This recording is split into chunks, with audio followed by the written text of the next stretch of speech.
Next up from ARRI is Shawn Helgedalen, and he's going to tell us about the latest upgrades to the orbiter. Yes. A lot of cool accessories, right? Yes, Optics. It has many accessories. Today I just wanted to highlight the projection optic. It comes in 2 different degrees, and if anyone has questions during this, please feel free to ask. It twists on just like every other orbiter accessory, so you push the button and twist it and it pops off, and then it clicks in to activate it. The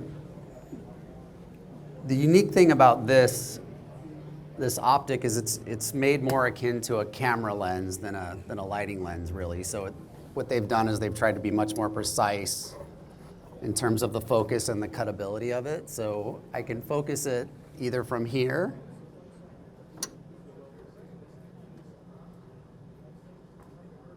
or I can focus it from the control panel or from the board, which is nice when you don't want to have to send someone up to defocus or focus the lens. So what they've also done, though, we know that, so ARRI knows that people have thousands of these Source 4 lenses. So there is a docking ring that you can get to use that as well. However, this just seems to be much cleaner and more precise, especially when you're projecting like a gobo or something like that. And when you cut it down, I can get pretty precise with the focus, with the small line there, if you can see that. And the color aberration is almost non-existent. There's always going to be a little bit, but it seems like they've got it down to almost nothing. And I'm just assuming everybody's fairly familiar with the orbiter itself. If not, feel free to ask. But that's what we're highlighting now, and we're trying to really get out there. It's actually a pretty neat system. And for me, I was a gaffer for a long time, and I just really like the fact that it's motorized and very precise, and the color gamut of this light is such that when you put it through a projection lens, it really matters in terms of color. So that also highlights the light itself, which is interesting to me. Tell us about the mounting system.